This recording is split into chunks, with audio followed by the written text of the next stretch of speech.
warrior song. Got my back to the sun when I rise, and the one chosen for the day crash. And the warrior song with the little guns come when I wanna bust guns on the run when I come with the warrior song. Got my back to the sun when I rise, and the one chosen for the day crash. And the warrior song. We're about to go, we're about to go, we're about to go, we're about to go, like up, like up, like up, like up, like. It's about to go up, break them like internet. Goofies try to run up, we leave them in the dead. You say, okay, I have a lot of money, but you have no money unless you take profits. When the first ever spot ETF was created for gold 10x. And the only thing I really knew was Bitcoin at the time, so I just invested very heavily into that. Rode it all the way up. What's up? My name is Jeff. Even the creators have said it's going to be the predecessor of CBDC. What that taught me was that I need to be self-sufficient. A solid DCA investment strategy, and pretend the red sell button doesn't even exist. We about to go up, like. Right on. Here we are. The DGen Roundtable. Guys, don't forget to DGen responsibly. This is not financial advice, but we have ourselves a special guest. Some of you in the chat might know him. You know, someone super special, too spooky. Hey, how's it going? This is the man right here, the myth, the legend, too spooky. What is up with you today? How are you doing? Doing all right. I could probably use some more caffeine, but I do have to go to bed after this, so I'm being careful. Right on. Yeah, I woke up early, like really early this morning, and I had a huge thing of coffee, and it was at our branch. It was just like meeting day and all that for 8 hours, and so I got way too hyped up, I feel like. But yeah, I got you, man. I should probably get my heart checked out. I'm souped up on caffeine all day. A couple of energy drinks, start off with the coffee. So I love it. I'm seeing we have a lot of oranges in the chat. This is exactly what I was hoping to see. You guys are absolutely hilarious, Tang Gang, when you start dropping oranges like mad. Right on. Alrighty. Well, does the panel have anything they want to say? Well, I'm certainly excited. I'm very interested. So from what you have told me about Too Spooky, he seems to have a... Correct me if I'm wrong, but you were the founder of the Hex Orange address, correct? yes, I minted it on Go Pulse. I have no coding experience. I don't even own a computer, so it was very easy and surprising that it's come this far. Yeah, because I remember when that first launched, it was, well, to say that it was a big deal is an understatement because it appreciated quite significantly. So it's very it's very interesting to see like the oranges in the chat because and then your name, the Tang Gang. Does that have anything to do with the drink? Because that's one of my favorite childhood drinks growing up, the powdered drink Tang. Yeah, it's definitely part of the reason why it's such a powerful meme, because oranges are everywhere, and you know, stuff like that usually flies under the radar for your subconscious, but then when we throw it at you, you're like, oh yeah, that is very nostalgic. So to be honest, bro, I thought it had something to do with Donald Trump when I first saw it. It's one of our memes too. We go around saying orange man good. I mean, if you look behind me, those are old Trump hats. I love it. This is actually a Trump hat too. Oh, really? Yeah. One of the special edition Halloween ones. That's absolutely fantastic. Well, I mean, Pookie's definitely gonna be he's gonna have a place here because we like Donald Trump over here. Sounds good. I mean, a third year voting for him, third election cycle. Sure. Mm-hmm. How about the rest of the gang, man? How's everybody doing? Good, man. Good fucking day. Chat's on fire right now. That's awesome. You guys keep it rolling in. We love seeing strong chat engagement, so you guys keep it up. It's already, I mean, we had, 10, 11 people waiting before we went live, and chat's blowing up right now, so you guys keep it up. Shout out to you guys. Going to be some good content tonight. Looking forward to it. Spooky, great to meet you, man. Can't wait to chop it up with you. Definitely. Hell yeah. And I guess I will tidy us all up for intros here. I'm Will Stevenson. You guys can find me at linktree/Will Stevenson. I run the Hex Meetup chat. We're going to be doing a meetup here up in the northern part of Dallas here on Saturday. We're going to be meeting up at it's in the Telegram that's right below my my name in the description. But we're basically just gonna go get some beers and burgers and shit. So that's what's going on up here. I'm excited to talk to you though, too, Spooky. This is excellent. Welcome to the DGen Roundtable, bro. I appreciate y'all having me. Hell yeah. Hey, Nate, beforehand, take us though, away. Or never mind. like I see a lot of oranges here in the chat. So obviously the team showing up here for Pookie, but I see Fast Abdul here. This guy's putting up limes. I think he might have to be off the team. I don't think. We show up. We show up to support each other. That's why we have a strong community. It certainly seems like it, man. But yeah, let's get into the conversation. Nate, take us away, brother. Right on. Yeah, no, that's one of the things that attracted me to the Tang Gang is I noticed that you guys are very active. You're very memorific, right? Which is a lot of fun. And I happen to be in your group in the Hex conference, and that's actually where we met, right? And Right. we immediately started talking about the Crow, Yes. which I believe Pulse Crow, you tied that in with the Hex Orange address, didn't you? Yes, I did. Actually, when I first launched HOA, its first pair was with PDI. Its second pair was P Crow. I believe I have it in the correct order. It was PDI, P Crow, and Rat Pulse were the three pairs that I started with. Wow, that's crazy. So why did you do that then? That's a very interesting move. I was well versed in liquidity providing and bonded liquidity, which is of course a concept I learned from Richard Hart. So I was hearing a lot of the dialogue about, stable coins maybe hitting $1. Everyone wants to see, the forked PRC20s be very successful. I've actually been talking about Crow on Pulse Chain since 2021. I was digging through my old tweets. So PDI wasn't on my radar until people were already talking about it. But yeah, like I was heavily buying those two PRC20s back in June or July. And so when I launched HOA, I figured, either those coins run or HOA might run, and then we'll start bringing them all up together, whichever one decides to be the mover. And it will just create like a bullish scenario for anyone to speculate on. So like my philosophy is that if you have bonded pairs that have like a different narrative, then if one is going to be successful for a completely different reason, that gives additional incentive for a completely different community to speculate on the other asset. So I figured, why not, throw darts at different dartboards? And, it worked out pretty well. That makes a lot of sense because I think you actually hit the nail on the head there.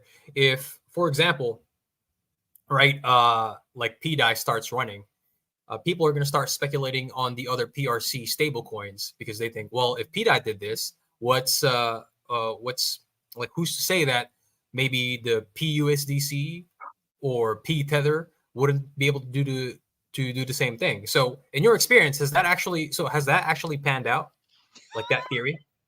So it did at first with PDI, because everyone saw PDI run pretty hard, and there was a lot of HOA liquidity in that pair.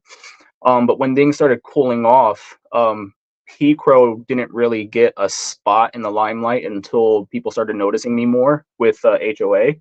So then when I was able to get some of the message out there, why I was so supportive of Crow in the first place, like I said, since I've been talking about since 2021, I still had a lot more P Crow and HOA liquidity. So Crow was flying under the radar, still getting the price appreciation for a while, and I was still bonding more and more liquidity with it in HOA. It's just like I was the only person doing it.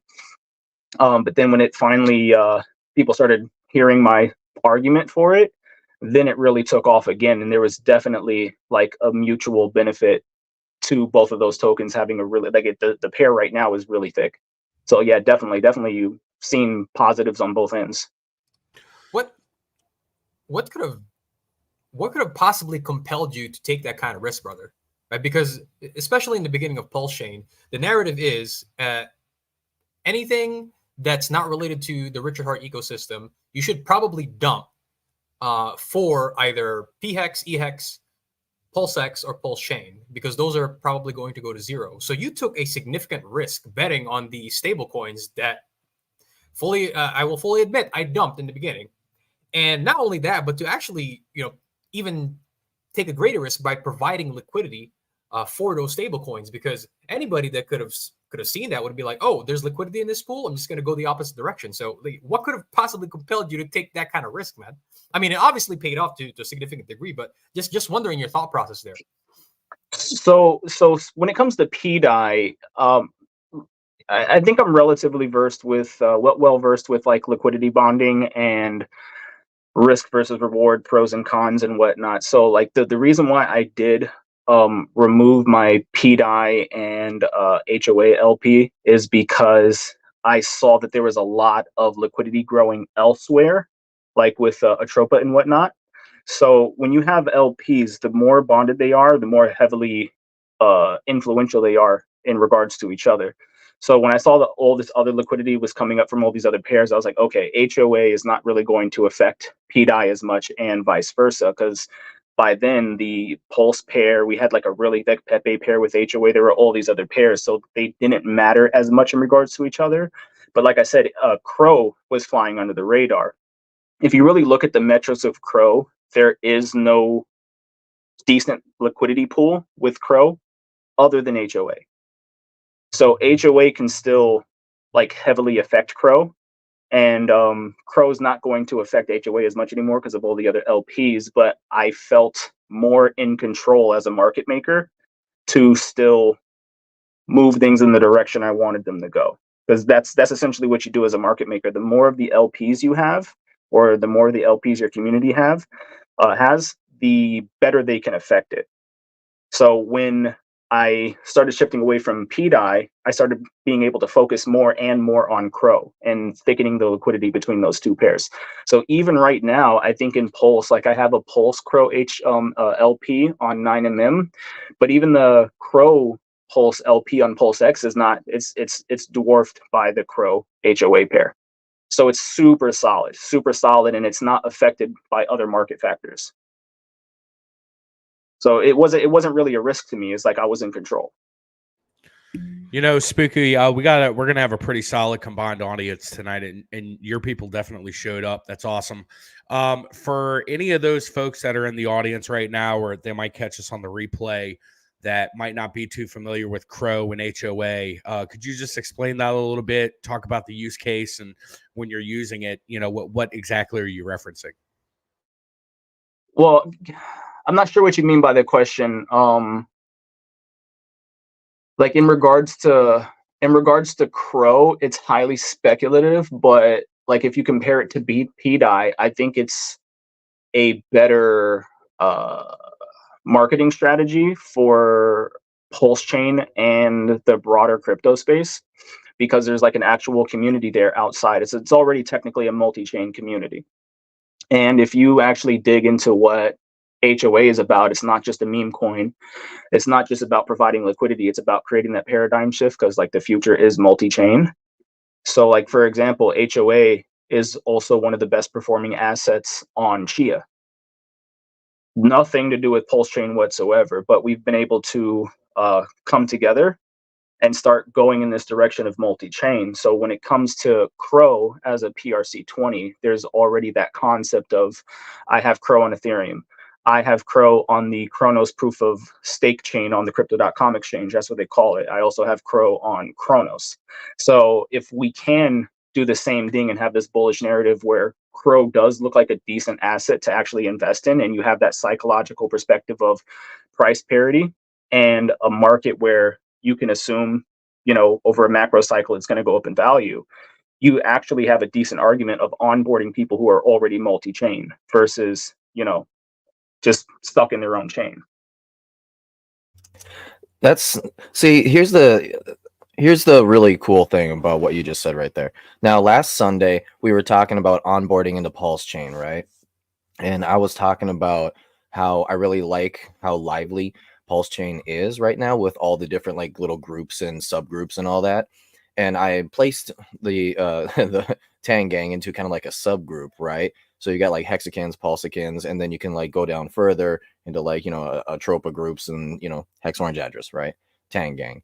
And the nice thing about this is that you guys are trying to get out there, right? You're trying to go past just the L1 that is Pulse Chain, and you're trying to like almost spread the word, so to say, right? You're trying to get crypto.com to look at Pulse Chain and be like, hey, maybe that's a place that we want to go. Almost like this would be a first mover advantage for us that we could jump into right away. And I know that when we were talking at the Hex conference, that was something that really piqued my interest in you bringing it up. And so if you just want to go ahead and talk about that here in a second, I would absolutely love that. But first, we got to do a few shout outs here from the chat. So you guys are on fire today. So alrighty, let's go. We got the Herc. It's great to see you, man. We got Hexographer. All the oranges, Spectral Mana. We got Donatello, Donna Princess Hexina. I love that. Zero. Right on. We got that chocolate tank guy. I wonder who that is. Shilliam Defoe. I love that name. That is so awesome. He's so funny. Hey Z, what's up? Trevor Elliott. Just oranges everywhere. Frank. My life is awesome. Brother Shillum. David James. No Cap Kitten. Brendan. What is up, Brendan? How's it going, brother? Fast Abdul. It's great to see you in here. He puts the Kiwis in. Nico, how's it going? Crypto Melf, and Colonial Giggles with the oranges. I absolutely love it. Moonpilled Rational Optics, it's good to see you, brother. Vets in Crypto. Hexican Lost in Asia, you decided to drop by, eh? Huh? And then Tam. Yeah, we straight up had a hat rating in there. I know. That was pretty savage. I won. We got a straight up hat rating. Hey, respect there. So I like awesome. that. I like that. You know, I Thank you. actually, What are you talking about, Hexa? I really like the multi-chain idea because I think it's safe to assume that in the very beginning, because the Richard Heart ecosystem was so gatekept, I think a lot of the people in it had this like aversion to jumping into any other ecosystem aside from their own, right, and interacting with anybody else aside from like their own like little circle of people, the Hexicans. But then obviously the goal, if the goal is to get as many people exposed to this ecosystem as possible, then you'd want to branch out. And so I think what you're doing, what you did initially, right, you were providing liquidity for all of these different tokens, right, and stable coins.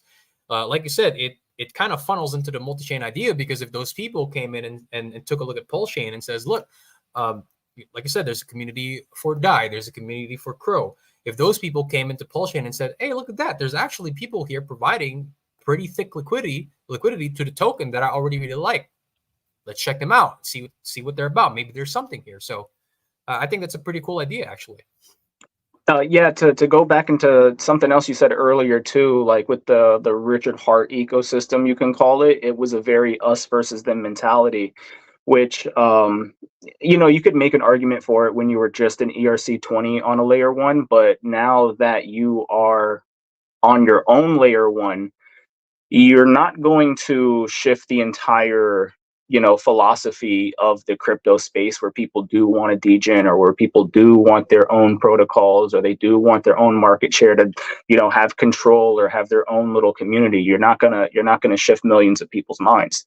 So it was like, in my opinion, it was time to like wake up and understand that you're on a layer 1 blockchain, and the only way you're going to get people to come in is if they're coming in for the things they want, not the things you want them to want. So it was definitely a taboo thing for me to branch out, but I absolutely believe it was the right thing to do. Not just, like for my own portfolio, or to help spread the education of like liquidity providing and get rid of this horrible idea of impermanent loss. I hate the phrase. But it was the only way you were going to actually get mass adoption. And to add on top of that, like everyone knows, when it comes to Richard Heart, there's a lot of there's a social barrier, not only because of how things were launched, but also because of the SEC. So when it comes to Crow specifically, I think it has a really bullish case, or a really bullish argument to say, hey, maybe if you really don't want to touch a Richard Heart token, maybe you can touch your own token and put that on your exchange, because at the very least, that will at least give us a a very cheap and fast bridge on a centralized exchange.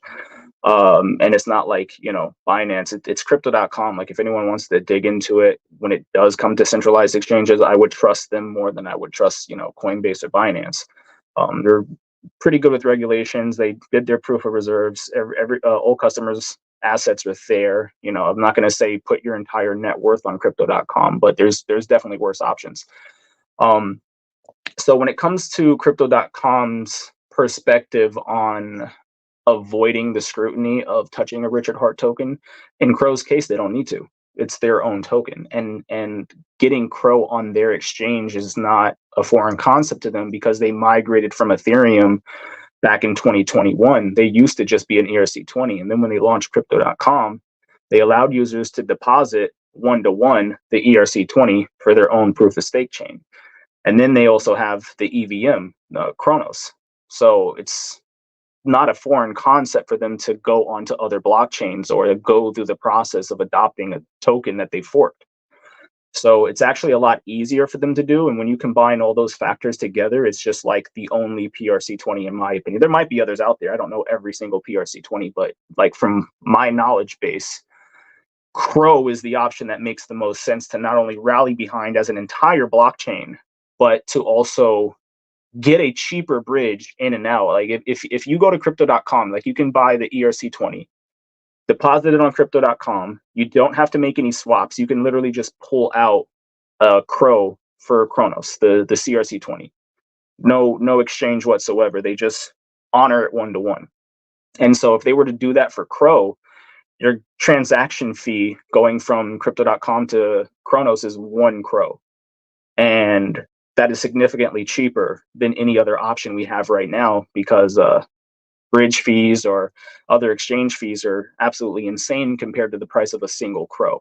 And it's a lot faster too. So I think if the entire Pulse chain ecosystem really rallied behind this and made enough noise, with crypto.com also wanting to expand as the go-to platform for crypto for onboarding, new users to experienced users, I think it's a win-win situation for everybody. If they get a bunch of market share, they get a bunch of new users, and then the Pulse chain ecosystem not only has the sound argument that PRC20s can hit parity, they can be strong, they can get adoption, but it's cheaper and faster to get in and out of Pulse chain, which is what everyone wants. Yeah, 100%. I actually use crypto.com right now to bridge off to other places, like Phantom or Polygon or whatever, right? So yeah, no, that's a great idea. Here's the thing: if we were able to get Pulse Chain onto crypto.com, right, and then crypto.com sees a huge influx of people opening up accounts and using crypto.com, right? That's going to be a signal to the rest of the industry saying, hey, maybe we should go have a look at these guys because they're kind of exploding right now.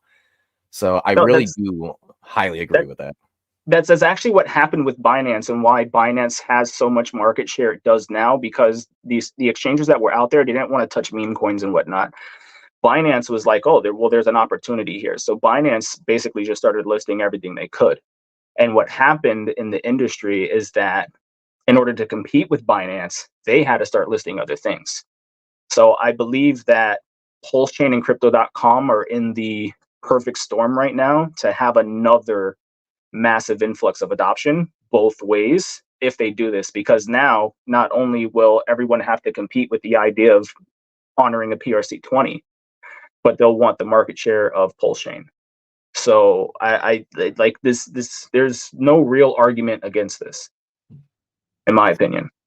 No, that makes a lot of sense, because you brought up a good example in Binance, but one of the main reasons that made Binance successful, to your point, right? Because they were one of the few exchanges, especially major exchanges, right, that were willing to list all of these meme coins, right? They had that first mover advantage. And so they accumulated a lot of the market share of the market. They accumulated a lot of the fees, right? But they also accumulated a lot of the scrutiny, which obviously everybody knows how that played out with the SEC and the situation with CZ stepping down and potentially him being sent to like prison. But now, because the regulatory environment around crypto is a little bit clearer, right? Coinbase is getting dubs against the SEC, obviously Ripple. Now it makes a lot more sense for exchanges like Crypto.com to be a little bit more open to listing some of these tokens, right? And like you said, if the community within Pulse Chain really rallied behind something like the PCRO token, then that it kind of endears us, right, to a community like the folks who are in Crypto.com, and makes them more likely to list our stuff, right? Which is a win-win, and plus they don't have to be as terrified about the regulatory uncertainty, like places like Binance had to contend with when it was still, very early on, right? A little bit more of a wild west than we are now, even though we are still kind of a like a wild west. So that makes a lot of sense. Yeah, it could be the crack it needs to open up the floodgates, because if they just list their own token first and they see there is this huge positive response and there is a lot of people that would side, like there's a whole bunch of people in the Tanging, they're like, yeah, if that happened, I would absolutely make an account. I've had Crypto.com. I had crypto before, or Chronos before I had Hex. Like that's how I got into crypto for a centralized exchange, was Crypto.com. I think it was like August or September of 2021, and then a few months after is when I got into Hex, or 2020. Sorry, in 2020, and then a few months after I got into Hex. But like, yeah, they get to dip their toe in the water using their own token, and so if they list a PCRO, and maybe next is Pulse, Yeah, and here's the thing about that too, right? Oh, I'm sorry, Josh. You guys have me? Yeah, I was just going to say, it is very true and it is very real that there is strength in numbers also. And if there is some sort of allegiance or alliance or anything like that can grow and attract people, it's only going to create momentum, which, can really go the extra yard in accomplishing exactly what you guys are trying to accomplish, because strength in numbers is a very real thing. And if there's one thing about the cryptocurrency sector in general, it is momentum. It is all about momentum. And if you can develop a strong sense of momentum through a growing culture and through commonalities, then I'm not going to say it's going to be guarantees to succeed, but it certainly increases the probability of success 7-fold, 8-fold, based off of that alone. So yeah, I mean, it's awesome to hear. I'm digging this conversation right now. And then the other angle to look at is like, how much of a mountain do you really have to climb in order to accomplish, these goals step by step? And of course, like in my opinion, it would be getting Crow to parity. But like, if you actually look at the chart, Crow on Pulse Chain is 3 cents right now. And if you go look at the actual prices on Crypto.com or Chronos, etc., it's like 8 cents. And if you look at the liquidity, there's probably only $400,000 of liquidity with Crow on Pulse Chain. And if you compare that to something like DAI, like, yeah, it would be great if DAI hits $1. It'd be fantastic. Everyone makes a bunch of money. A whole bunch of people will get like the same narrative. It's like, hey, PRC20s can run. Forked PRC20s can run, but Crow is almost there, and you only need a fraction of the liquidity to do that. I think PDAI needs like a 500x or something like that. I haven't looked at the price in a while, which, like I said, would be great for everybody. But Crow doesn't need a 500x. It needs like a 2.5x. So we're almost there at the first major step as a community getting that price parity. And then it like say price parity doesn't actually happen and Crow exceeds it. That's its own bullish talking point for Pulse Chain. If you have a PRC20 on Pulse and it's actually performing better than its original sources, how good of a talking point is that for everybody on Pulse Chain? It's a win-win. Absolutely.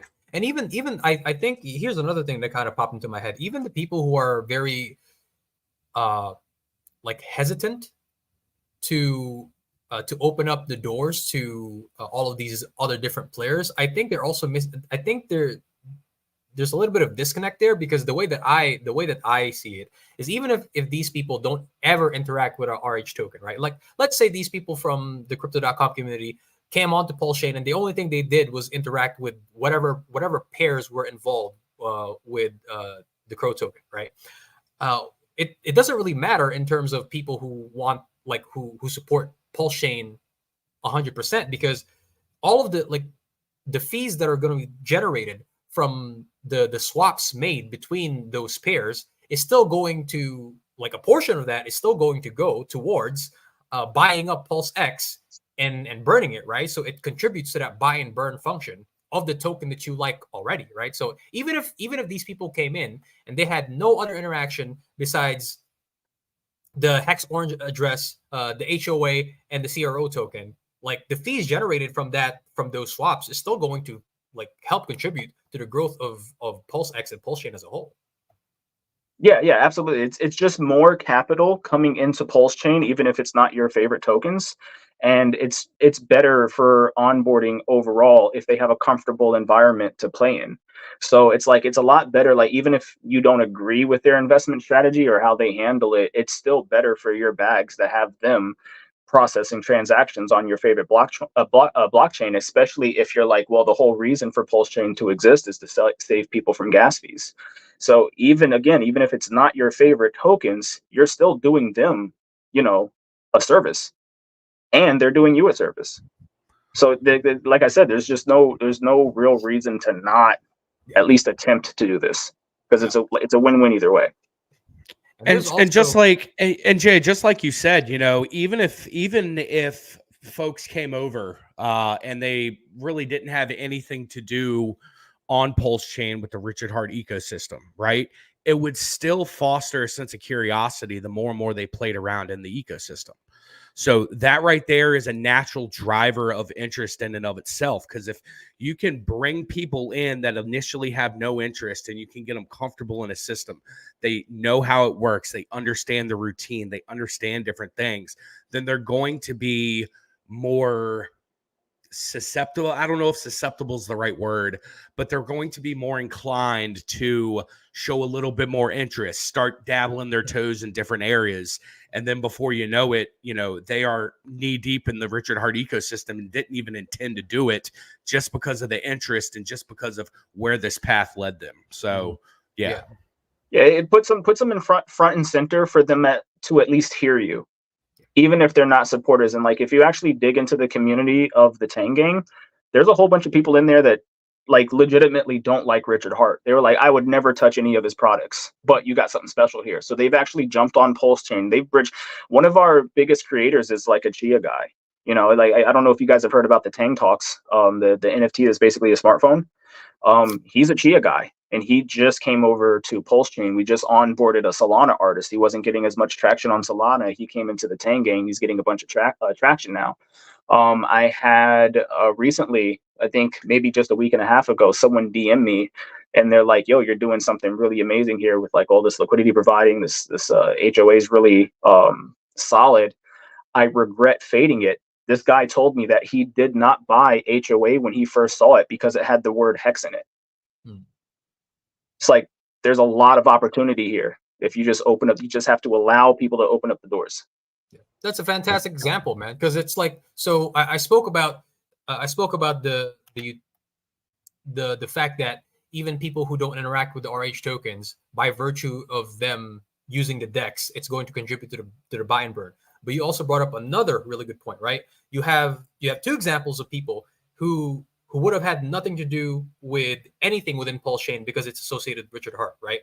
But because they saw value in your product, they came over, and despite their dislike, opposition. Opposition. It was opposition, right? But the cool thing is now, despite that, you are now able to extract value from those people. You have basically brought over and expanded the talent pool of people who could contribute to the RH ecosystem, even if they don't like it, just because they like you and your products, right? So absolutely. Yeah, it's mutually beneficial. It's not even a value extraction; it's a value add. Yeah, 100%. So before we move on here, I do want to go ahead and point out Brothers64. They got a super chat here for 20 Canadian dollars, and it is oranges on fire. Heck yeah, that's what I'm talking about. Oh, I love it. So one thing that I was thinking about is if Crypto.com sends over or starts working with Pulse Chain, right? And it's mainly based off of, with for lack of better words, making a lot of noise, right? And it becomes super successful. I bet you from there on out, all these other copies have the ability to then make some attention as well, right? In which is going to help onboard other projects and or like centralized exchanges or just a lot of other stuff. Because quite frankly, almost everything that was copied over kind of became worthless. But now that you're messing around with PCRO and trying to get crypto.com's attention, if that actually works out for them, it's definitely going to be a thing to think about for other, again, for highlighting for other projects and all that.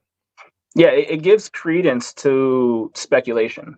It's a proof of concept that you'll have a success story out of. So if Crow could do it, what else could? That would be like the main narrative. And I could honestly see, just like I said with Binance, I could honestly see a gold rush on Pulse Chain, especially because the fees are cheaper. That was one of the big things about Binance. It was dirt cheap to transact on. Well, Pulse Chain's even cheaper. So if you have all these valueless, PRC20s, and you also believe, hey, maybe it could be the next runner, which is how people look at a lot of these coins anyways. What's the next 1000X? Yep. You have a working proof of concept. So yeah, absolutely. I believe it would cause a gold rush on a Pulse Chain. Yeah. And I think too, because of the familiarity concept, right? People are more likely to jump in and interact with something that they're familiar with. And then once they get comfortable in that aspect, then it increases the likelihood that they might interact with other aspects of the protocol, right? Of the RH ecosystem, right? So it's like it decreases the barrier of entry for people in that aspect. Oh yeah, absolutely. Because if they're coming in here, first of all, they have to buy Pulse to do transactions in the first place, which is just a net positive to the whole ecosystem. But like I said, it's better to have them at least within the walls so they can hear what's going on rather than completely ignoring the system. And you'll have a domino effect, but you'll also have a network effect where people are like, "Hey, actually, I made money," and then they're going to go tell their friends. Yeah, and not just that, right? You mentioned bringing them within the walls. That's a very good statement, because I think that people that hesitate to interact with RH and his products because of something that they may have read on Twitter or heard on YouTube that somebody didn't like Richard and was speaking bad of him, right? Once they entered that wall that you were speaking of, and they actually get exposure from the community, right, from the Hexicans, from the Pulsicans, and everybody in this ecosystem, and they realize, wow, not only are these products actually pretty damn good, but the community isn't toxic or terrible like I've been made to believe because I read something on Twitter or watched something on YouTube. Right, and then that's kind of like the environment we're trying to create inside the Tang Gang for that specific purpose, because we want people to come in here, make memes, have fun, learn how to handle your bags the right way. So when I'm not going to say walk away, but later on down the road, you will actually grow as a person. And that's the type of environment, regardless of the blockchain that you're transacting on. That's the type of environment you need to be on. That's part of the reason why I fell in love with like Hex in the first place. When I found it, being as ignorant as I was, like it was my first time getting into DeFi. I knew nothing about it. I had to figure out MetaMask. I had to figure out how to do it. I had no idea what a gas fee was. You know what I mean? So when you have an environment where everyone around you is just so informative and they're helping you, yeah, they're going to want to stick around. Absolutely. So I kind of want to walk it back a little bit, Spooky. So we know that we have a brief overview of your involvement with HOA and the Tang Gang. Can you give us a little bit of insight on how you got into crypto, how you found Richard Hart, and what drew you specifically? Well, you mentioned it a little bit, right? What are the other aspects that drew you into this community that you would actually put your name behind it and be willing to like expend your time and your resources building on top of it, as opposed to other ecosystems? So I'm a big advocate for like the knowledge that Richard Hart has shared, and I also, and speaking from experience, because like I'm living it, you know what I mean? you have to get crypto right. And you really only have to get it right once, but it's the most important thing in your life that you'll ever get right. Right. So I don't want people to be coming into an environment where they're not going to get it right, or they're going to have a really bad experience. They're going to get wrecked doing something. So like something that Richard Hart said quite often was, if you have a bunch of scammy marketing that attracts a bunch of people, but the thing you attract them to isn't a scam, then you actually save them. And that's how I see meme coins too. The reason why people hate meme coins so much is because they're usually pretty scammy. But if you do have a really solid meme coin with a really good community and it pumps, that's the thing that attracts you, or the memes are bangers and that's what attracts you, and it also doesn't rug, well, then you save those people. So like my whole motivation in that aspect is to actually help.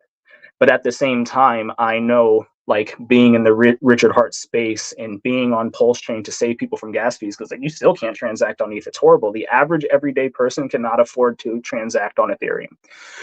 In Chronos, like, I love Chronos, but you know, Chronos gas has gone up recently too, especially after all these inscriptions and whatnot. This bull run is going to get pretty expensive, even on Chronos. So it's like people need options like Pulse Chain, and we need to be able to get them in here, and we have to show them how to do this right, especially at this part of the market where you can still see 50, 100,000 X's in these coins. They only have to get it right once, and I'd rather them get it right on their first try. This is the space to do it. That is pretty amazing, actually. SJ was on our show a few months back, and I remember we had a conversation about something along these lines, right? What drew you to Richard Hart? And I remember telling her that it wasn't necessarily Hex or his products that drew me into the ecosystem, right? I told her that when I saw Richard Hart on stream for the first time and I saw his marketing tactics, right? You mentioned it.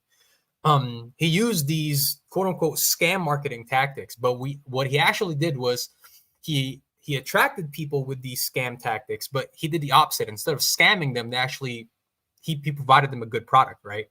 And that really resonated with me, because I'm in sales, and I'm like, that's somebody who knows how to sell, right? Because I'm sure you folks have heard of the saying, you can attract, what is it? You could attract flies with both honey and vinegar, something along those lines. Something like that, yeah. Right? And Richard was a master at that, because he would use honey and he would use vinegar, right? He would use the outrage marketing techniques.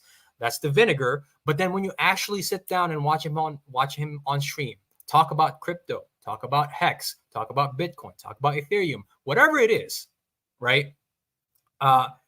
It's like he had this sliding scale, right? I don't know if you saw him on the Fresh and Fits stream, right? Yeah, I but watched that was that. a good example of him when he sits down and talks about crypto. It's like the genius comes up, right? But then he gets on a show like Fresh and Fit, and there's a sliding scale there, and he presents the information in a way that's very like clear, attractive. And he was like, it's like he reverted back to the ghetto Richard Hart when he was in Miami, right? So he was like, as a marketer and as a salesman, that really resonated with me, because he can use both vinegar and honey to attract people and provide them a good product and actually scam them. And then what you did was like very similar when you were doing it with the meme coins, right? Because a lot of people, obviously, crypto has a bad reputation in the space for being full, like 99% shit tokens, right? Meme coins in general, people come in, they get dumped on, right? Because they FOMO into green candles, and then they don't offer any other utility outside of being a meme. But that's not what you're doing with HOA and your product. So I like that was actually pretty cool that you brought that up, because I was like, wow, that's somebody who knows how to market and who knows how to sell and who's actually providing something valuable to their community. Yeah. So like I've said this a couple of times in this space when people are like, you know, attacking me because I have a meme coin and whatnot. I'm like, if you actually listen to me, I feel like if you actually pick apart what I say, you'll hear a lot of the things that Richard Hart has said. And I tell people all the time, I feel like in a lot of cases, I listen to Richard Hart more than a lot of the other people who have heard him, but didn't actually absorb the information. So like one of the things we really not even just advocate, we actually incentivize, we encourage it, is liquidity providing. We teach people how to do it the right way. We teach people their options. But like my whole point of providing liquidity is to treat your liquidity position like real estate. This isn't like a short-term game. This isn't meant for you to get a 50x and then dump it. And this is life-changing wealth. These are life-changing tools and opportunities.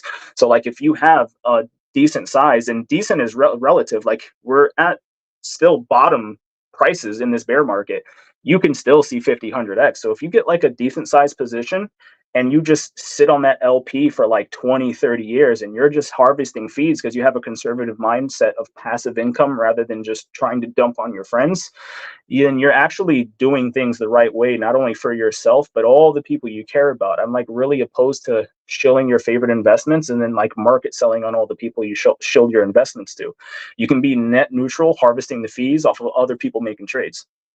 So you're actually better protecting your favorite communities if you learn how to use these tools the right way. And that's like what we teach people, because I actually want them to get into crypto and I want them to be here basically for the rest of their lives, because it's a whole new movement in terms of technology, freedom to transact, freedom of speech. Like so many things are going to be intertwined with crypto. Like I said, you have to do it right, and you can't, like, even if you have a meme coin, what really sets it apart, what really makes a token an investment is how the community treats it. So like HOA, like one of my favorite memes with HOA is that it has 0% APY. There's no tricks to the code. It literally just exists, but look what we have done with it. And that's because we're just using the tools that have already been available in crypto for years. So please use them. Learn how to do this right so you can change your life. You can change your life in one cycle. You know, let me go real quick. Yeah, let me go real quick, Jay. Just I don't want to lose this train of thought. You know, Spooky, one of the coolest things about the podcast that we created here, we have 9 different people. And even on Sunday, Nate brought up a conversation about meme coins and stuff like that. And I mentioned the diverse opinions on this panel because we have folks that are super supportive of meme coins. And then we have other folks like me. I'll be the first to tell you, I am as close to anti-meme coin as you can get. Now, it's simple. 95% of meme coins out there, they're a rug pull. That's what it comes down to. Somebody creates something, they cause some artificial demand, price goes up, people chase green candles, and then it's a rug pull. I will say this, though. The use case that you've described and the principles of not rugging the community, I think are 2 very strong arguments to be made. And it's something that I, as an anti-meme coiner, can absolutely get behind. If you create some sort of meme, even if it's something as simple as, you know, An orange. An orange, exactly. A brand that says I'm a part of this group. You know what I'm saying? And that creates that use case because folks want to be identified with other folks. And to me, that's a strong use case if you have a strong enough, well-knit, bonded community, which it appears the Tang Gang is. And then the second portion of that is not rug pulling, not screwing people, holding on to it and continuing to create those candles, and continuing to hold on to that and not just rug pull. So as an anti-meme corner, that's definitely something that I could get behind. And you have made the best use case argument that I could see for meme coins. So I appreciate that, man. Yeah, absolutely. So let me give you an example of one of the things we do and how we incentivize providing liquidity. We actually have 2 yield farms that leaned into us, which means that they weren't made by the Tang Gang. They were pre-existing products or products that launched independently of us, but they have decided to participate in all the stuff they were doing. So we have the Diamond Enigma farms and we have the Pussycat farms, right? So one of the things we do is these farms have incentive tokens. So we encourage people to provide liquidity, which has all the benefits of protecting the community, protecting your asset, having that long-term vision. But the one of the tokens that we earn, which is OG Orange Grove on the Pussycat farms, we use that to reward NFT artists. So when these artists come in and say they're going to have like a collection of 1,000, right? They'll do a free mint of like 100 NFTs, and then the rest of the collection will be a paid mint. All the liquidity providers that are participating in these farms that are earning this yield coin, they can use that to actually pay the artist. So there's an established mutually beneficial relationship that encourages people to participate for a stronger knit community, because they're both rewarding each other. You get to do something with your yield coin that's more than just dumping it. And then the people who are coming in, like some of our onboards, like I said, we have a Solana artist that just came in. It's a decent sized account too. We reward them with the incentive tokens. So we've taken the tools that have been around in crypto for a while, and as a community, we have all decided together to give use cases based on the tools that are already existing. That is fantastic. That actually reminded me a little bit, because you said that that the incentive token that your pools produce you've built in something to it that makes it less likely that people are just going to dump it, right? Because it has utility. If you are going to create an incentive token, I think that's actually pretty intelligent. It reminds me of something very similar that Fast Abdul is going to do with the 2FUX protocol when he was over here speaking to us about that, right? Because the token that's produced by participating in a 2FUX protocol, right, it actually contributes to your ability to like vote in the DAO, right? And so it's not just a token that's going to be perpetually dumped, because it has utility outside of just selling it off, right? So that's number one. I thought that's a really smart thing to do when you're providing an incentive token to your community, right? You place a utility in there outside of just people selling it off, right? Hopefully INC has something like that too. I want to ask a question that I thought about earlier when you were explaining, when you used the analogy of treating liquidity pools like real estate. And I understood that when you said, okay, you're basically collecting the fees from your liquidity pool for the long term, similar to how you would collect rent if you had multiple real estate properties, right? Some people might argue though that real estate is a fairly stable, although very liquid asset class, a very stable asset class, right? It's how a lot of traditional millionaires and billionaires have built their fortunes, versus something like providing liquidity, where one side of the token might be a good coin, but the other side might be a token that's useless. And then you risk, if you stay in that pool too long, you risk getting rugged out of your position and you're stuck with a token that has no value. What do you have to say against people who might have that gripe in the argument by staying in a liquidity pool too long? So you were absolutely right in 99.9% of cases. That is the major risk of basically all of crypto.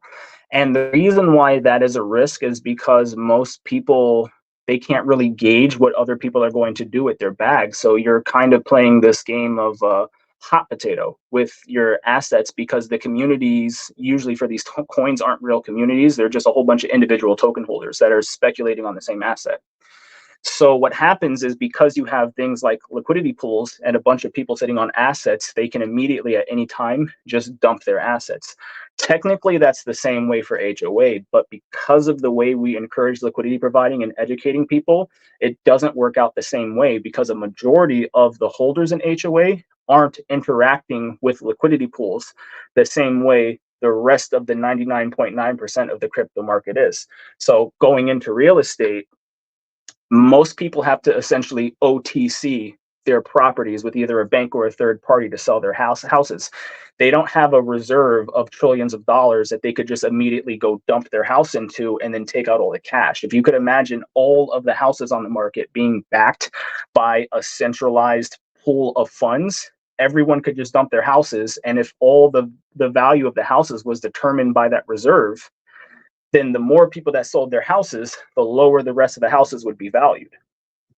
But that only matters intrinsically to the individual token economies. So our token economy, we treat our assets differently. So we don't, as a community, collectively, we don't dump our assets into this reserve. We decide to hold our assets in LP. So you don't have that same volatility. And that's why when you look at our price chart, it's actually going up and to the right, because we're actually treating the game differently. We're treating the game like old money. We're treating the people, or we're treating our LPs like the big wigs do, like the people who have made millions and billions of dollars on these massive real estate portfolios with multifamily properties. If a community collectively comes together and just decides to stop participating in this game of hot potato where everyone's dumping on their friends, the price chart of HOA is the result. And so that's why I don't care what coins you're in. My favorite coins, I prefer this happen. So like I'm a big advocate of Hex LP, especially EHEX and PHEX. I want people to start protecting their own bags and their own financial futures by providing liquidity and treating these positions like real estate, because since real estate doesn't have a centralized pool for people to dump their houses into, and they have to actually exchange with other people, the housing market is more stable. And I want the crypto market to be stable in a similar fashion. It's obviously going to be more volatile because, like I said, you do have that concept of liquidity pools where the ratio of the coins in the pools can determine the price. But you can absolutely send a chart and provide a bunch of liquidity as long as people are continuing to treat their digital assets, their property, like real property. It's actually just that simple. You just have to get everyone to do it. And I think the reason that HOA is able to is because it was in the right place at the right time with the right people that have all just decided to do it and then build on top of it to incentivize and encourage it more. So yeah, 99.9% of the time, that's exactly what happened, but we are choosing to do it differently. We're choosing to do it the right way. Agreed. That's really, I really appreciate that kind of thing. We actually, Crypto Bigfoot in the chat right now, he actually wants your thoughts on V3 Pulse X. So that'd be nice. It would be nice. I think V3 is good for a lot of reasons. It gives users the ability to harvest their fees without actually pulling their LP position, which is like the part of the main reason why I say treat your LPs like real estate, because you can't just collect rent. And then the people who do want to trade, if they're not really going to get on board, the less of them there are, the more LPs there are. Essentially, the more passive income the community can make. So I call people who trade still, like I compare them to short-term renters. They're just renting the assets off of you, and they're paying you to do it, and then they're going to return the assets. So I think it's a much healthier approach when you look at it that way. Holy shit, I love the real estate reference, man. Oh, that's absolute fire. You know, because there's so many similarities, and the way you broke that down, dude. Yeah, I absolutely love it. I'm over here fired up, man. I love that analogy because it just makes it so much more clear, and it makes sense, you know, and that's how people make money is they go against the stream. They have to do the opposite of what other people are doing. And being able to foster that mindset and say, hey, look, like this is obviously not working out. Let's do it this way. It's proven. So let's change collectively our mindset as a group and let's apply this. And man, awesome. Yeah, usually I think crypto has it backwards. Like let's go back into like a little bit of politics again. I think the tax system is backwards, right? I think the more money you make, you should be taxed less. I think it should be a reward. I'm a big advocate of positive feedback. I mean, not positive feedback, positive reinforcement. So if you were told that you could make more money if you earned more money, you're more likely to try to earn more money. And that would bolster the economy. And that's kind of how I see people participating in the Tangang ecosystem the same way. If you create these positive feedback loops and have all this positive reinforcement, people are actually encouraged to do it more. But crypto has it backwards. People want to get in low. They want the people who bought the big bags at the bottom, they ride the 100x and then they dump on everyone else. And then the majority of holders who did not get that good entry, they're stuck they're stuck holding the back. And I think that's backwards. So I'd rather the whales come in, and they're, like I said, it's all relative. Like right now, you're still at the bottom of the market for the most part. Like even right now, I think in HOA, if anyone wants to do it, it's 1,501 tokens for HOAs, a squid size position. It's like $80.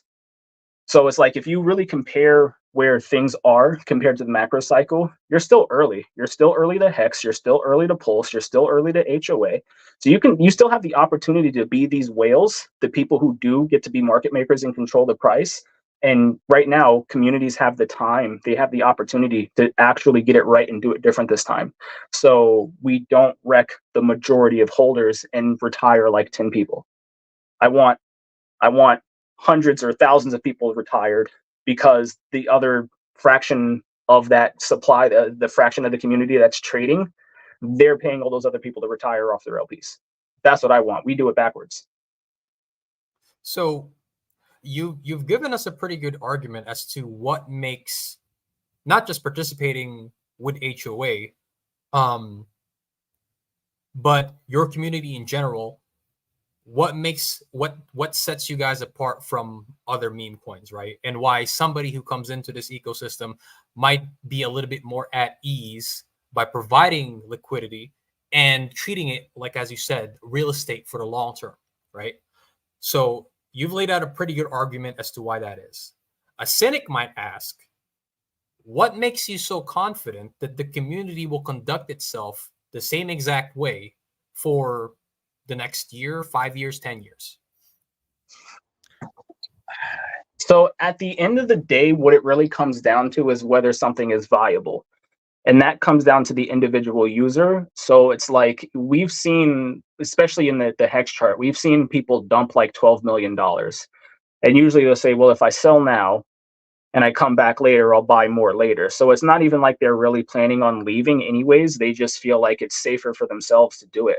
But if you put yourself in a position where you're actually able to collect your fees, which is why I'm an advocate for V3, because you can actually constantly just collect out the dripped fees. You don't have to worry about if your money is coming in. It's always coming in because that's how the protocol is designed.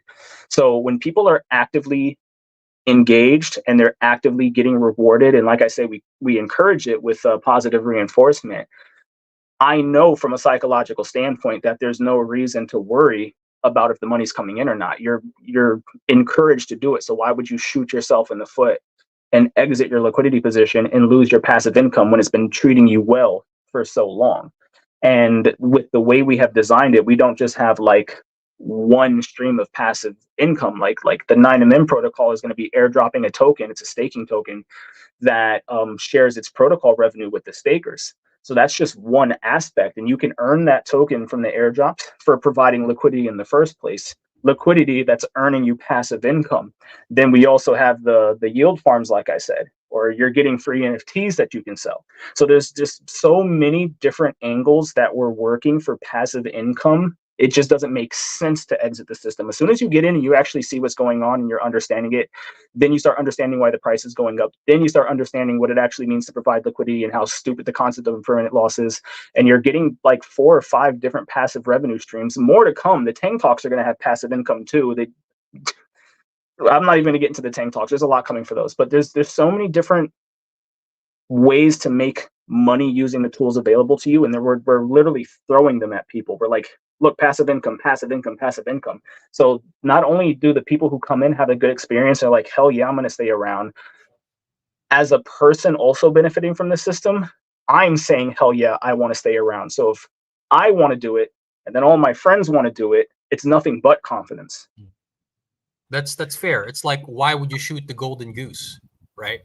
And see, here's the thing. I think one of the reasons why this is going to be effective is it seems like, at the very least from the impression that you've given me, is that the Tang gang, right, your community is pretty active in like not just reaching out, but the education aspect, right?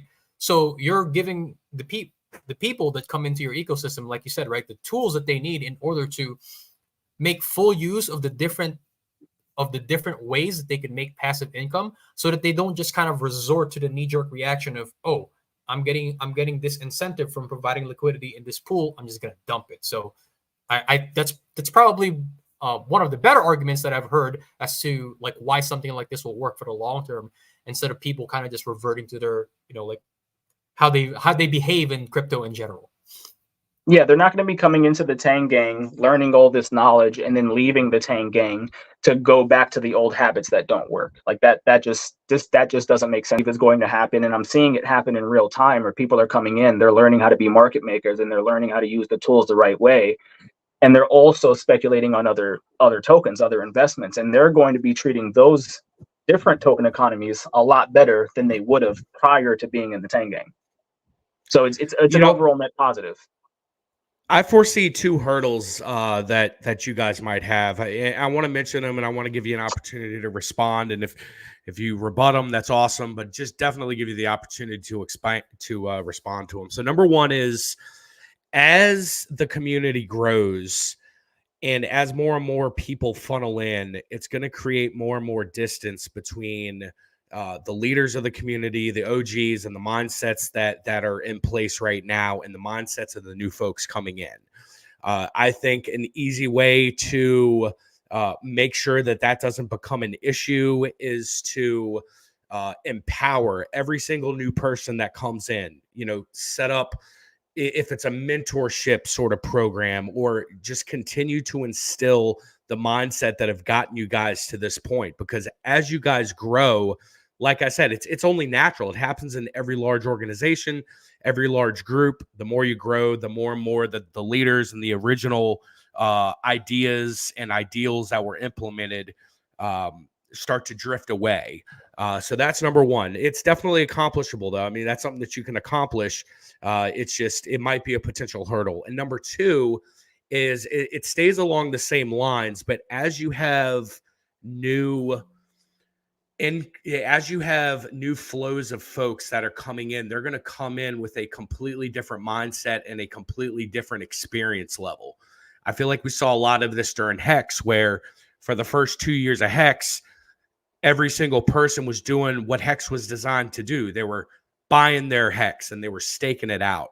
But as Hex continued to grow, and as more and more adoption occurred, and as it 10,000x and all those talking points happened, it brought in a whole lot of people that they were just in it for the quick fix. They were just in it to jump on an opportunity because of what had already happened, or folks that just didn't have a true understanding of what it was designed to do. So, really being able to continue to foster the original mindset and continue to constantly plug that information into the new folks coming in. I said it was two hurdles. I mean, it could be one hurdle just said in two different perspectives, but I wanted to give you the opportunity to respond to that. What do you think about that? Am I completely off? Do you agree that could be something that could be wrong? What do you think? No, actually, you're 100% right, and I actually talk about that a lot on the timeline to put it in perspective for my community, why it's so important to become the market maker now versus later. Because, like I said, when the floodgates do open, that's where you're going to have the inflow. I've actually made a number of tweets about this, where we're going to hit critical mass. And what's going to happen is you're going to have people buying assets because they see it on Deck Screener, and they're not even going to be worrying about the community. So you are going to get that point where so many people come in just to speculate. They're going to degen, they're going to swing trade, and they're only going to be around the block for a few months. When that happens, that's when volume is the highest, and that's when people who are the market makers are going to make the most money. So, like, I put it in perspective because you have to be prepared for that. But at the same time, you also have to understand what is to come. You have to have the mindset of being ready for, like, crazy volatility, which, more liquidity you have, the less volatility there is, but how much money is going to come in. Also, I am very, very active when it comes to people like asking for help about this, and we preach the same stuff all the time. I'm probably answering 5 different DMs every day on how to do this the right way. My main wallet is Docs, the one I deployed the Hex Orange address from, and I screen record my wallet. I say, look, this is how I set up my LPs. This is why I do it. This is why it makes sense. This is why it's actually smarter than holding liquid. Constantly beating down that, I'm not going to call it a dead horse, but I'm constantly beating that point down. Now, with that being said, we're such big proponents on education. One of the community members in the Tang Gang, his name is, he goes by Bullish. He's actually launching an educational course through an NFT that's going to be minted for people to learn this. So not only do you have a large number of community members with the network effect. If I teach one person and they teach another person, now we have 3 people teaching 3 different people. We have the network effect of people promoting this paradigm shift, but we're also putting it in like a media form for other people to see, because you're absolutely right. There will be the floodgates. Now, in regards to the floodgates, this is also why it's such a good opportunity. Yes, Nas said it. Tengang University is what it's going to be called. We're also in a very, very unique situation, being a brand new layer one that is harder to get into because we have more control on the inflow of the people into the community, because the bridge is slow or expensive, because it's inefficient, because people are afraid of Richard Hart. The entire pulse chain ecosystem is actually insulated from that risk. So while we're screaming on the timeline for pulse chain, it's an opportunity for the entire pulse chain ecosystem to prepare for that influx when the floodgates do open. So those are all factors I've absolutely considered, and I'm preparing a lot of people to do it. But like, this isn't ETH, this isn't Chronos, this isn't Binance. We're actually in a better position to fine tune and focus on that education before the outside market comes in. Good stuff, man. You know, Jay, we said it Monday night after we had our little conference call. Keep the goal, keep the main thing, man. You guys will be golden. Let me add one thing onto that. So like, if you go look at the HOA, we just broke 5,000 holders for the HOA this morning. That's it. Hit an $8 million market cap, only 5,000 holders. And if you actually compare like all the liquidity across the market, probably half of the market cap is liquidity. So we probably have about $3 or $4 million in LP compared to the market cap. Like, that's how solid we are on doing what we do. Hey, so I'm actually very curious about the NFTs that you mentioned earlier. So you said, so it seems like there's going to be a Tengang University, and I see it in here in the chat. Very cool, 60 plus hours of content by a Harvard graduate. So when it comes to the NFTs, is this something like, are you familiar with the Red Pill Lions? I've heard of it, but I've never dug into it. So what I wanted to ask was, are the holders of the NFTs, like, you're basically providing utilities to the holders of your NFTs. Is this something along those lines where the people who participate in this like in this NFT drop are going to be able to have access to the Tengang University? Like, how does that work? Can you explain a little bit more of the NFT side of what you're doing? Because I'm looking at your X profile, and it says here that you're a digital artist in the highest of stakes. That's more of a joke. That's in the Hex community. I mean, technically I am. One of the memes I made of Richard Hart wrestling a bull, I don't know if anyone caught it in the highest of stakes, but I photoshopped Richard Hart's face on a picture of someone wrestling a bull. That was mine. I put it in there. So not to dig into why I put that in my bio, but I did put that in my bio as a joke that I'm a digital artist in the highest of stakes. It's technically true. Technically true. It's technically true. Gotcha. But yeah, so NFTs really, at the end of the day, are just a proof of ownership. And now I'm not a big tech guy, so don't ask me to deep dive into all the details and the nuances of how NFTs work versus how they pull all their data. Like, that's not my forte. Like I said, I haven't even owned a computer in a decade. But NFTs are essentially just a proof of ownership, and you can link the data, that ownership, to pretty much anything you want, whether that is something on the internet or a social proof. So I don't know how Bullish is going to set up all this information, but with the NFT, yeah, you will have access to the Tengang University with all that knowledge. And because you're a holder, that'll be your gateway, your access point to basically learn everything that's going on inside the Tengang, all the type of, like I said, these are the tools that already exist in crypto. We're not reinventing the wheel, but we're taking all these tools and building a car where everyone was just like running around before, the Wild West. So with these NFTs, you will have access to all this knowledge, because that is proof that you own the NFT, which is the gateway to the to all the content. Now, with that being said, that is like the real use case of NFTs. It's a proof of ownership, and you can pretty much correlate that ownership with whatever you want. And there's a lot of utilities that are out in existence that you can just verify who owns. That's all it really is at the end of the day.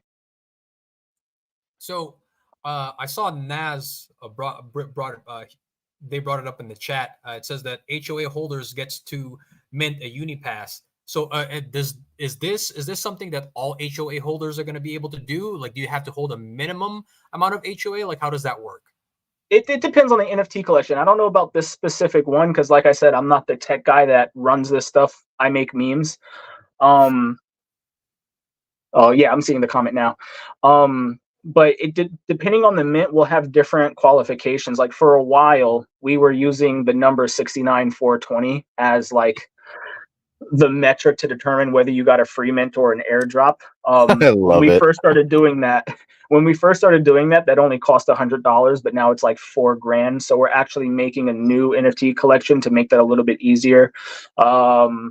I mean, I can deep dive into the details of that, but essentially we're going to streamline the process for just about anyone to take a low risk entry point to benefit in what the community is doing without having to, go crazy balls deep in the community. So with these other NFTs, you'll essentially be like whitelisted for a lot of collections, or you'll have the ability to get passive income from a lot of the stuff we do, whether that's royalties from other collections. We're going to have basically a revenue share model with our community. We're also going to encourage other participants to be using the royalty pool for that too, because I'm not even going to say we have, but also other people in the community have made their own projects and they have literally given it away for free.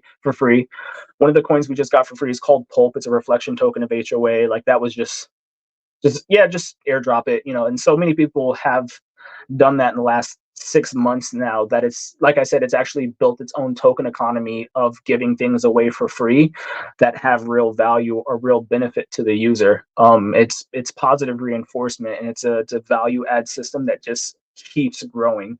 And as time goes on, people are learning more and more the benefits of doing that, and they're adding more and more utilities onto whether it's their NFTs or protocols or whatnot. So this ecosystem isn't just growing in terms of dollar value, it's also growing in how we get education and utility and bolster the community through things like NFTs. So this is actually pretty cool. So it seems like low barrier of entry, right? To be a holder, right? In terms of price, it seems like you guys have a lot of plans as far as like the utilities that you're going to add for these NFTs and for their holders, right? Can you elaborate if you're at liberty to disclose the information? Can you, or I don't know if it's still in like the planning stage, but like what kind of like educational content are you going to be including in the Tangang University? Obviously, liquidity providing seems to be a very big one. Can you give the audience and the community a little bit more of an overview over the things that you guys are going to provide in that course? If you're at liberty to say. Yeah, so believe it or not, even though I created the token and I'm seen as one of the main faces of the token, I actually am an equal participant in the ecosystem. So when someone else is working on something, I don't get the hidden alpha. Like it's going to be just as much as a surprise to me as everyone else. Other than the fact that since I'm in the community, when they do reveal it, I'm one of the first people to hear it because I'm fair. But I don't have any extra knowledge as to what's behind the scenes or what to really expect. I just know that it is a bunch of education from someone with a lot of merit who knows what they're talking about. And the person that is releasing the collection, they basically learned everything they know, which is another very intelligent member of the community who does a lot, smarter than me. And this is essentially where he learned his knowledge, and he's able to tokenize the access to it. That's about as much as I can say because I don't get insider information. In regards to that, me being an equal participant, I actually did not buy my own token until 3 or 4 days after launch because I didn't want to front run the system. I put 99% of the supply in liquidity. The 1% I held on the side because I thought maybe I'll do a giveaway or something, something fun with it. But it was so big the first day I announced it, I was like, this is too much. I burned it. And then I waited for a couple of days to actually start buying it myself. So like that goes back into the Tangang wanting to do things the right way for everybody and actually create a better space and not be scammy or anything of the sort. We really want to do everything we can to encourage people to learn and build, have this positive reinforcement, value add token economy. Yeah. Well, I mean, well, actions speak louder than words, right? And you burning that 1% supply and then going out and buying on the open market, it's like an act of good faith, right? So it's like another coin in the jar of these guys are actually about what they preach, and they're not just full of hot air. Yeah, exactly. And Yeah, I think the valuation of that now, because 1% was like 1.5 million coins, give or take. So that position's probably like 80 grand I burned right now. Nice. You know, one thing that I've noticed, Spooky, that about you guys is that you kind of have this air of like honesty and trying to help everybody, right? And just trying to Right. help the gang. And one of the most important things when you're looking at any like meme coin, right, is to number one, look at the community, but then also look at the founder, right? And as long as these core values that you have are with you, right, that as the founder, you're able to, in checking out, sorry, in looking at the founder who has these core values, you're able to say, hey, there's definitely something here, and it's not just a shill and then dump on your heads type of thing. I know Brendan said something here that was really, really important. It's just too many times memes are, yeah, paying influencers and having no community, right? But however, the Tang Gang clearly has a fantastic community, extremely important in researching. That is 100% correct, Brendan. And it's something that, like, when you get into the Tang Gang Telegram and you're checking it out, you're seeing a lot of memes and a lot of fun, right? But that's actually something you want. You want people to legitimately have fun and not be like, hey, I'm out here to moon and get Lambo and then see ya, right? So Yeah, actually, one of the posts I made the other day was talking about the car I do want to buy when things really do run, and it's still a Prius. I drive a 2004 Prius right now. My ideal car is like, depending on, you know, when I'm able to do it, is the 2024 Prius, because like I'm still in the mindset of saving cost and not wasting money. So I don't even want a Lambo. I want 50 miles to the gallon. You know what I mean? And I want to be able to earn that the right way without dumping my bags on my favorite people. Like this community, like I wouldn't be here today if it weren't for this community, just like I wouldn't be here today if it weren't for Richard Hart. So like I value the things that made me who I am and got me to where I am, and I know where I'm going to go, and I want to cherish those things and protect them. So I don't want to, you know, shoot myself in the foot and then shoot everyone else in the foot that has helped me get here. But I can't code. I don't own a computer, you know? So it's like when I have someone in my community who's like, oh yeah, I can get that coded up, I want to help that person in life even more. And that's the type of environment we have. absolutely. That's actually one of the reasons why we started this whole podcast and our own community, is because there are a lot of people who like either don't know something and they just need like just a little bit of teaching, right? Be able to make it through the space. I mean, Tracker loves referencing this little meme of this guy running around and there's just explosions going off all around him, right? It's like a landmine in the crypto space. And it's very true. It's very true that whenever anybody new comes in, all they're hearing is buy this, buy this, buy this. And that's actually what ended up happening to me, was buy this, and then I got dumped on and lost all my money. And it was not good. It didn't feel good, right? And so now that I'm in a position, right, just like the rest of us here, that we're able to help everyone else, you know, it's a great feeling, and it's great that you're building a project and a community that has the same values as the DGen Roundtable community as well.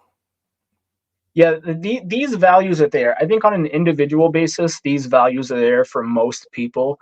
The problem is like most tokens, they don't have a community in the sense of what a community really should be. They're just people holding the same tokens. So when you actually form like a real community behind something, you can actually change the game. You actually become something that's more than just the sum of the parts. And I think that's what's really setting us apart from anyone else. And because we do have so many talented and smart people effectively on the same page, yeah, we can encourage other people to come in and also contribute, whether they're only contributing in memes, or they're liking and retweeting. They're not even good at memes. They're just willing to help signal boost, or they legitimately have years of, financial literacy or coding experience. It's like everyone can bring something to the table when you have a real community, and then the other people in that community can not just see it but highlight it to where it needs to go. So like it's like I said, it's definitely the environment that needs to happen, and I'm hoping this is the start of a paradigm shift across the greater crypto space in the long run, because we're not going anywhere, and we're going to keep doing what we're doing. We're going to keep building, and we're going to keep trying to help everyone we can. Like I said, network effect, that should continue to carry on, and I'm hoping at least by the end of this cycle I can convince significantly more Hexicans to start providing LP so they can make their passive income earning real yield without really thinking they have to dump on their friends or getting dumped on. I don't want to see that anymore. I mean, I had to survive the Hex bear market too, Absolutely. You look at like the armed forces, right? You look at Marines, Army, Navy, Air Force, Coast Guard, Space Force. You look at those guys, you look at firefighters, you look at police officers. They form a strong bond that goes a lot farther than other career paths. And because of like the common interest and the desire to contribute to the team that is much greater than contributing to yourself.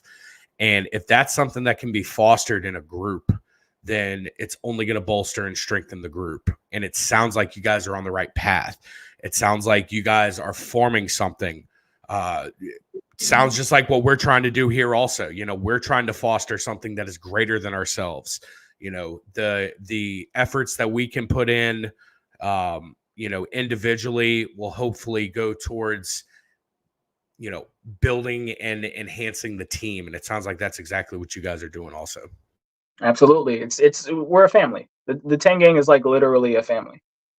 There's people that I've seen, for years, and I've never been this close to them. And now, like I said, it feels like family because we're talking to each other every day. We're on Spaces, VC, we're sharing ideas with each other. We're sharing memes, we're sharing experiences. We're fighting the same battles. So yeah, like it's a really good analogy. Spooky, are you able to share with us on your screen some of the NFTs that you guys have been working on? Actually, no, because I only use my phone, so I can't screen share. Go figure, right? But so if you go on our website though, hex08coin.com, if you click on the more tab, you'll see everything that's there, and it's probably a lot more than you think. There's a lot of NFTs and a lot of projects going on, more to come. If you want to see some of like the cooler tech stuff, look into the Tang Talks. Those things are mind-blowing. Absolutely. You weren't kidding when you said you didn't own a computer, huh? I have not owned a computer. I owned a Chromebook when I first started going for my associate's degree, and that started in 2010 to 2012 or 13. So I owned a Chromebook back then, but yeah, I haven't actually owned a computer since high school. So did you, correct me if I'm wrong, so you made you made HOA from your phone? Yeah, on GoPulse, they have a little mint thing where you can mint your own token. So there like really is nothing to HOA. Everything that the HOA is the community. It's stupid ones and zeros. Absolutely. See, that's right there. That's the reason why you want to go look for a good community. It is most of what's important. Like, it's funny because the joke is always, number go up. We're here for the tech, right? That's always the joke. But in truth and reality, it's not really that. We're here for the fun times, we're here for the communities, and we're here for number go up. and a lot of people don't know this either. If you go on my Twitter page and you look at my banner, that was the starting liquidity and market cap of the coin when I actually announced it was live after I set up the LPs. It had $6 in liquidity and a $14 market cap. Okay, Pookie, I've actually got the website pulled up here. Let me go ahead and can you guys see this right here? There we go. There we go. We can see it. Wonderful. Okay, so when I go to the more tab here and I see the NFT collections, what are some of your favorite collections out of all of these right here? So I think some of the bigger ones that got a lot of traction, like I said, there's the Tang Talks, which are really cool. Degen Waffle, he has the neck beards. He's the Chia bro I mentioned. So he had this collection on Chia, and then basically relaunched it on Pulse Chain. Those are really good. I'm not big on all the names in the crypto space. What's his name? Beeples. He went to some event with Beeples, which is like a big NFT thing, and he actually had one of the neckbeards like up on display and featured, so it like got a lot of eyes on it. Mana, which actually I think by now she's actually probably streaming with RG3. She's another very talented artist. She has a few collections there, but I think the big first one was the Grove Girls. And it's kind of like this what do you call it, AI driven art, so it kind of like moves around and stuff, and it's like really, really beautiful. So like there's a lot of really solid collections there, whether it's just from talented artists or creative artists, or you're actually looking for utilities. Like there's a lot of cool stuff there. Yeah, so here's that collection. Yeah. You weren't kidding about the neckbeard. Yeah, they're neckbeard punks. Here's the thing. So I see even this right here. A lot of our guys are probably going to be familiar with this one, but so I think that was the first collection of the neckbeards on Pulse Chain, and that is the set that was free. There was also a paid mint, and those are going for a few million Pulse, I believe, on the market. Like the floor is probably like 8 million or 10 million or something. Gotcha. But what I was referring to here was so this is the mint, the Crypto Sloth. Yes. Friend of the channel actually did just a few months ago, and a bunch of us got a few actually. So it seems like you guys have a relationship with a bunch of these different creators. So for example, I think all of us here have at least one or three or maybe even more of Sloth's NFTs. Correct me if I'm wrong. So if we're holders of Sloth NFTs, does that also like potentially give us some access to the stuff that's being developed by you guys in the Tang Gang, or like how does that work? Well, I know Sloth was doing something, and Sloth is in the Tang Gang, so I don't know where the line is blurred or drawn, but he's definitely like in the Tang Gang. He's really cool with us, so you might be able to consider that. I believe there was a free mint for the Sloth NFTs too. I don't know. I don't remember if there was a free mint, but I do remember I minted one. I'm holding a Sloth. And you guys probably seen the Pulse OGs floating around too from the 9MN protocol. Yeah, we were able to mint 100 of those for free because they leaned in, and then we minted out the collection shortly after. I'm also the biggest holder of Pulse OGs. I minted 302. All right. I'm surprised you didn't go to whole 5555. If I had enough Pulse, but they were 1 million Pulse of pop, so I dished out quite a bit of Pulse to mint those out. If I had enough, I probably would have minted more. Gotcha. No, that's absolutely awesome, though. Hey, Will, you've been kind of quiet today. You got any thoughts over there? I was going to talk a little bit about the Sloth NFTs. They were free for anyone who owned more than 69,420 HOA. You guys got one for free if you were in that club. There was also some other giveaways that he did for folks that were in his Patreon group. But nah, man, like as far as like stuff you guys are talking about in this conversation, this stuff is just all stuff that goes way over my head, bro. I buy, I hold, and sometimes I fumble my bags and I regret it. But dude, like this I'm gonna have to re-listen to this stream at least twice to absorb all the stuff that you've been talking about, bro. So yeah, there's a lot to it. Being in the Tang Gang every day, I can't even keep up. Yeah. So like, don't feel bad about it. There's a lot. Oh yeah, it's like drinking from a fire hose. But that's why there's so much opportunity, though. Stuff is being thrown at you constantly. I onboarded into HOA one of my coworkers early on. He got in September. I don't remember how much he bought. It was more than 69,420. And every once in a while, I show him the price chart. I'm like, things are looking kind of good. Have you checked your wallet? So he actually ended up checking his wallet this past weekend. He was like, I have a bunch of coins in there that I don't know where they came from. Like one was HSA and this and that. I'm like, yeah, that's because you were holding enough to get the free airdrops. So like his mind was blown. Oh yeah, there's all sorts of crazy cool airdrops that are going on. I just got airdropped some caviar from some dudes that are making like Mandalorian memes and shit, and There that's you like go. That's earning where we got like pulp from. They yeah airdropped this pulp. yeah like those dudes are airdropping the shit out of some stuff. I'm gonna have to reach out and hit up those Mando guys, the I Pulsalorians, think I they believe. airdropped caviar to us too, if I'm not Yeah, mistaken. I usually put my coins in LP. I'm like an LP maxi. Everything goes in LP. But I did really want the Tang Talks, so I bought more. I just I kind of buy HOA every day, but yeah. I bridged in like $3,000 to buy that 69 420 again, so I could get a discount on a Tang Talk. So like I still buy, and There you I go. don't want to miss out on the airdrops because I have. That's good stuff. I love it. So we had Brendan in here said Degeneration Oranges. And I was just thinking about, I'm like, hey, this is a new partnership. Degenerate Oranges. Heck yeah. Yeah, this is great. This That'd is be great. awesome. I might have Man, to get some I'm, ta- HOA and I'm pair it taking up a with look at some of DRT. the Tang gangs on Chia NFTs. Man, these. Oh, I'm gonna share my screen real quick because these are fire. I Yeah, actually we played a have a GTA. very prominent community on the Chia side too, and HOA is also one of, if not the best performing asset on Chia right now. Like these are fire, man. I like And this one. like, I like the waifu. Yeah, I really like that one too. That's awesome. and big credit to Tom Pepe, who's the one really leading the charge over on the Chia side. He actually released a kids book. I think it Really? was called Tang Bear and Fiat Fox or something like that. And it's on Oh my Amazon. It's god, like it's a that's kids book, crypto related kids book. And he actually has the Tang Bear NFT collection on Chia. That's super. So it's like what, like a very intro level education for like what, Oh yeah, K man. through 12 for crypto.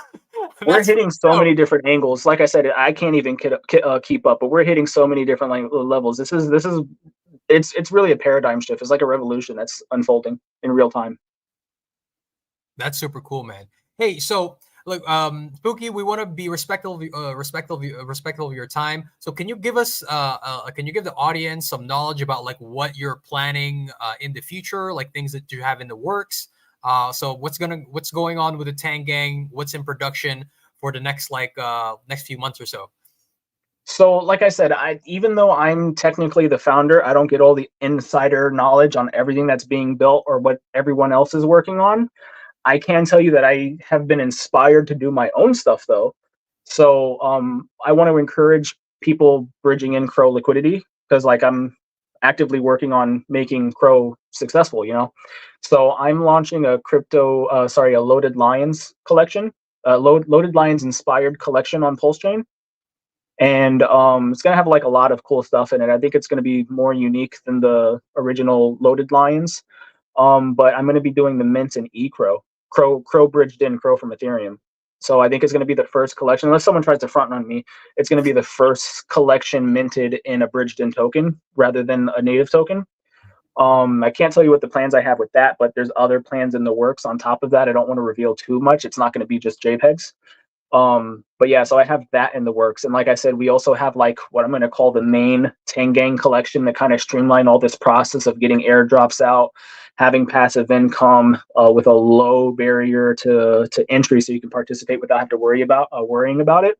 And essentially also whitelisting for these NFTs because as the community grows, I felt like we needed a way to compensate for the learning curve to get in to actually start benefiting from the airdrops and whatnot. Because like I said, 69 420 HOA right now is a pretty big penny. It was $100 when we started it, but now it's like $4,000. So it's like not that many people are gonna come in and buy $4,000 worth of oranges because they might get an airdrop that we can't promise them, you know. Hey, be careful. So we're gonna that might be security. say it again. So be careful that Gary might come after you for being security. Yeah, well, that's why we don't promise it. Most of the airdrops we get are like charitable. We don't even know we're getting them. Someone will DM us and it's like, "Hey, I'm going to do an airdrop today." We're like, "Oh, really?" We'll appreciate it. So, like most of our airdrops are we're blindsided by, and that's why I've missed so many because I'm usually an LP. So I don't get like the knowledge beforehand. It's like, hey, take your oranges out. I don't get that. So I've missed a bunch of airdrops myself. But yeah, so we're gonna have this NFT collection to make that a lot easier. for people to get passive income. It's going to tie in a lot of the NFT collections by splitting up the what's it called, the royalties from the NFT collections. We're going to encourage. It's up to the artist. We don't force the artist to do anything. It's up to them. But we're going to ask if the artist wants to put some of their royalties into the royalty pool for this NFT collection, which anyone can just run the function to. So essentially, royalties from the collection will be royalties for the entire community. And it's going to be, it's going to be a way for the community to, contribute more to each other. So that's in the works. I don't have an ETA for that though, but I'm very, very excited for that to launch. I think it's going to be a real big game changer for people to start dipping their toe in the water to, start making these big changes that need to happen. And I know there's a lot of other stuff in the works too. Like if you look into the Tang Talks, they're essentially smartphones on the blockchain. And what we're using right now as a community is, I wouldn't even consider it the alpha version. We're using the most bare bone thing for what they actually are technically capable of. So like prepare to have your mind blown in the future from Tang Talks. Like it's absolutely incredible. So there's a lot coming, and that's only the stuff I know, and I don't get the insider information. Well, you know what? I think if anybody out there watching and who's going to catch us on the replay is also interested in creating that kind of paradigm shift that it seems like you guys are trying to create within the crypto community, I think there's probably not a better place to start than in the Tang Gang. So thank you so much, Spooky, for joining us tonight. Can you tell everybody else where they can find you, brother? Yeah, go on the main website. We have all our socials and everything over there. So hexoacoin.com. Most of the community is in the Telegram group, which you can find on that website too. You can follow me, Too Spooky. There's a underscore between the S and the P, so it's TOOS underscore POOKY, Too Spooky. Also, the website link is on my Twitter page. You can also hashtag Tangang or use the ticker HOA. You'll find all our memes in alpha. So check us out if you haven't already. And if you do, please post memes and provide liquidity. Very cool. Right on. Well, that sounds great. Hey, take us out, brother. Thank you very much. Thank you. I appreciate you having me on. There's a lot going on with, actually, I didn't know that all of this was going on. I kind of checked you guys out and I was like, hey, I'm liking the activity. But this is way more activity than I thought you guys actually did have going on. So I'm gonna have to dive a little deeper, I think. Yeah, it's like I said, I can't even keep up. There's so much. It's cool. That's great. Alrighty, ready. Well, I'm thinking about we're gonna be closing out here. So I mean, Jay, if you want to go ahead and start off where people can find you and kind of what's going on. Yeah, for sure. Well, as always, guys, thank you so much for spending a little bit of your time here with us on this wonderful Wednesday evening. We know that time is your most valuable asset, and we do appreciate that you spend some of your time here with us. Once again, thank you very much for Too Spooky for coming on, giving us some insight into what you're all about, what you're doing. It seems like you have a great bunch of people here. You got a ton of folks show up in the chat, showing the support. So that's always very encouraging to see. And you've definitely piqued my curiosity, and I definitely will be looking into this community a lot and these projects a lot more closely, because I like the message that you have told us here today. So as always, you can find me at X on _P90Hex and on Instagram at agent_J Schroth. Josh, where can people find you, brother? Yeah, man. Hey, Spooky, again, dude. I just want to echo the sentiments of the panel. Thank you so much. Awesome content, awesome conversation. I wasn't really sure what to expect when we hopped on, but this, by all means, has been one of my favorite special guest spots that we've had. I mean, it's just been awesome content. So thank you so much for your time, man, and definitely look forward to having you back in the future. And yeah, seeing how the group grows is going to be awesome to see. But yeah, my name is Josh. You guys can find me on Twitter, on Instagram at Chocolate Taints. Let's see. Sunday night we'll be back 8:00 for our regular DGen Roundtable episode, and then next Wednesday we will be having our Whiskey Wednesday stream. So from 8:00 to 9:00, or yeah, from from 8 o'clock to 9 o'clock, we're going to be having a little conversation amongst the panel, and then we're going to have Angry Twinkie on. And then from 9 o'clock to 10 o'clock Eastern time next Wednesday, we're going to have open hangout. So if you guys want to hop on camera, come chit chat, hang out, ask some questions, or just shoot the breeze or whatever, start keeping that in mind. It's going to be next Wednesday. Shout out to the chat, man. Chat was on fire. Shout out to Cassie behind the scenes. You did a great job tonight, Cass. Awesome as always. Like, comment, subscribe, join, hit that QR code. You guys know all that good stuff. I don't need to repeat it all. Will, what you got, buddy?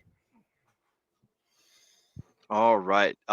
Ladies and gentlemen, I will be doing a meetup up here in the northern half of Dallas. If you want to find out where, you can either go to t.me/Hex Meetup and look in the Dallas section, or you can click on that link right down there below. That'll take you to the exact message. I'm going to be meeting up with at least 2 people. If I'm not mistaken, Tam from In the Chats is going to be there, as well as, oh, snap, I forgot, Moondog. Moondog said that he's going to come hang out. So it's going to be at least the 3 of us, hopefully, and whoever else decides to come do a Hex meetup. So that'll be kick-ass. Other than that, you guys can find me at linktree/Will Stevenson.